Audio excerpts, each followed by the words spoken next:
going on, everyone? It's your boy Bill Belichick, the coach. No, I'm kidding. It's just me, Nathan, again, with Win with Nathan here with my Bill Belichick sweatshirt on, because today we're coaching up a storm with these videos. Guys, today in this video, I want to ask the question, are you an advisor, a salesman, or a call center? And guys, what I mean by that is what type of lender broker do you want to be? What type of agent do you want to be? Realtor, right? What kind of insurance agent? What kind of person do you want to be in your job? So guys, stay tuned.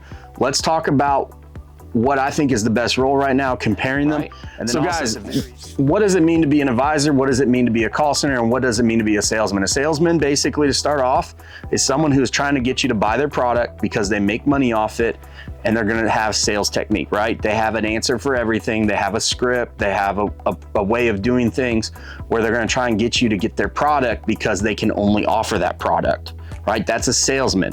Their job is not to give you the best advice that doesn't offer them money, right? Have you ever gone into, what's the saying? Have you ever gone into a doctor and they've not offered you some sort of prescription? I think someone in medical sales told me that. Like, the job is to get you really hooked on medicine for one reason or another, because it's something you always need, and it's always revenue for the big pharmas, right? So for salespeople, if you go into a Kia store, are they going to tell you that another brand is better if you say like something you want? No, they're going to find a way to convince you theirs is better because they only make money there. That's a salesperson. In lending and real estate and insurance and everything, it's the same thing, right? I'm going to try and convince you this is the best one. Same thing with a seller agent. This is why you have buyer's agents in real estate, because a seller agent only gets paid if you buy their property. So they're, of course, going to push their sale. There's a video that went on, I don't know how this is legal, but there's a video that went on, a realtor was saying that he has a script anytime FSBO calls him or he talks to him, and FSBO's like, hey, I'll offer you money if you bring a buyer. And he literally says, I tell the FSBO person, I have a due diligence to my sellers to push my buyers to my listings first. Only if those listings don't work and we can't negotiate, will I offer them your house, Mr. FSBO, because even if it's perfect for my client, I have a due diligence to protect my sellers with my buyers. Now you can sign up with me to be your listing agent, and then I'll push your home. I think that's highly unethical, but that's a salesman. That's not an advisor. That's not doing what's best for you, right? So that's a salesman. Sales technique, sales things. There's a lot of good salespeople out there, right? A lot of them are pushy, right? You see the guy that's always like, hey, if you don't have a six-pack, he doesn't think you're successful. That dude's a douche, right? You all know who I'm talking about. His videos are everywhere on social media. But anyways, he's a salesman. He is not an advisor. He's not an educator. He's not anything but a pushy salesman. So let's talk about the next one, right? So the next one is a call center. A call center is like, hey, it's a discount broker, right? Discount call center, discount whatever. Hey, you want a low rate? Cool, here you go, right? The goal there is to get as many people as possible, because it's going to take that many to close, right? Same thing, whether it's an agent, insurance, or lending, the more attempts you have, or attacks or whatever, because you're going to close maybe 5% of them, it's all about getting people through. Same thing with sales, right? So there's a difference between the more at bats you have, the better chance you have to hit a home run. You might hit 2 home runs out of 100 at bats, where if you're an advisor, you might hit 60 home runs or 60 first base, second base, whatever. You might get on base a lot more. So a call center is going to be all about rate, cheap, right? You see it in real estate right now, where a lot of places are only charging, we'll charge only 1%.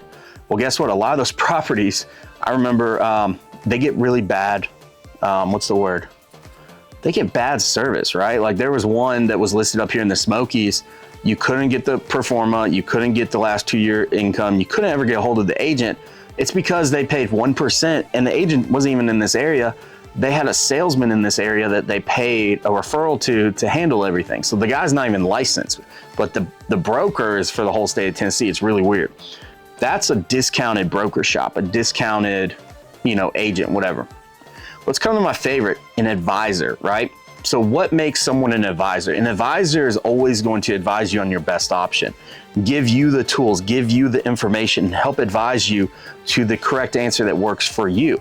And you might be so far off where you think, hey, rate, and a mortgage person like myself several times, I might, advise you to take a higher rate because you have less money down. I might advise someone to take a higher rate because they're going to do forced appreciation, remodel their property, and they're going to refinance in a year. At that point, why not take it at a higher rate, pay less closing costs because you're going to refi again, right? So when you're an advisor, you need to know it as much as possible because you have to advise people on the right thing. Like, hear me out. So first time home buyers, right? I love them. It's fun to work with. I just really don't do them that much. I am glad to advise them. I'm happy to help them. I coach them a lot. But here's the thing, at the end of the day, as an advisor, as someone who is doing what's best for the person, the potential client, the borrower, I'm gonna put them in the right product. And to be honest, I might not have the product.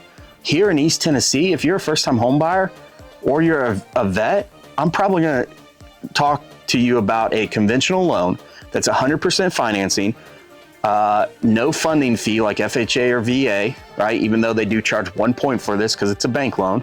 And it's no PMI, MIP, and the interest rates are usually right around VA and FHA, right? Why would I not push someone to that, or at least give them that opportunity? Because that's what's best for them, right? Why would I want to say, hey, let's do an FHA loan so I get paid when this is a better product, right? I get it, right? You got to make money. But being an advisor, I truly believe if you advise someone, it might not be today, it might not be tomorrow, it might not be next year. You'll get what's coming to you, right? You'll get a return on that. You'll get goodwill come back to you. I truly believe that. So I know someone introduced me one time and said, like, I sell more loans for other people than myself. I don't sell loans. I don't. I know that's what the title says, but I advise people. And at the end of the day, I give people, ask them questions, interview them, and make sure that they are going into the right product that they need to be in. If not, I'm not going to put them in that product. Now, if they insist that they want to, I'm going to warn them about everything. But at the end of the day, I'm always going to advise people. There's a video recently that just said VA loan is the best loan out there. Disagree with that. Making a statement like that is so stupid for anyone to say. First off, it's only for vets, right? Or vet spouses. Right there is a small group. I do agree it's a great loan, but it's not the best.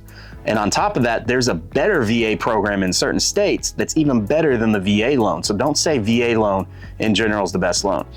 But the loan is great, right? Because you can do 100% financing. What about the bank loan that we just talked about, right? No one ever talks about that because they can't sell that loan, right? So at the end of the day, are you advising on the best loan for the person, or are you advising the best loan for your pockets? Think about that. Same thing when it comes to other loan types, right? A lot of lenders push a certain type of loan, agency loans, government loans. As a mortgage company, yes, we do make more on those.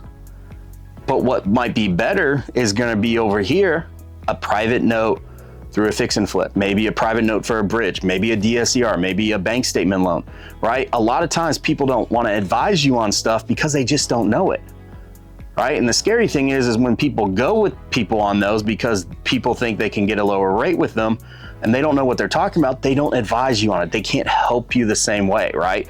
Bank statement loans are not as easy as people think. I think they're very easy, but most lenders struggle with them, right? And especially if you're going to set people up who are starting to be self-employed or anything like that, it's good to start talking to people today.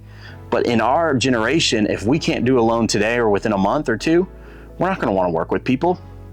So guys, being an advisor, I know it is superior in all ways. You might not get to 200 million. You might not make the most money. But at the end of the day, people are going to recommend you. You'll have a good reputation. You'll have a good batting average at closing loans. It's great, right? Like last year, I had a great, capture rate. Like if I did an application with someone, I closed a high volume of that. Now this year, I'm trying a new approach. And my capture rate went down because I've stopped focusing so much on advising certain people. And now I'm talking to more people and help teaching them, but I'm also sending them to other places. So, and by other places, I mean, I'm sending first-time home buyers to a local credit union that has a great product. I can't touch it. I would love for them to let me broker it to them. It's a phenomenal deal. So guys, being an advisor is how you be successful in down times. Being a discount broker, discount rate, discount sales, that's just awful. I get it, you're saving the customer money, but it's not the good experience, right? You won't get repeat a lot. And then also being a salesman, guys, it's not the right option. I think in a lot of things, agents, brokers, originators, retail lenders, I think a lot of us are starting getting a reputation of being used car salesmen. And that's just... Attaboy, Teddy. Pain is weakness leaving the body. Sell these bastard cars. Sell the metal. Sell the metal. Sell the metal. Sell the metal. Sell the metal.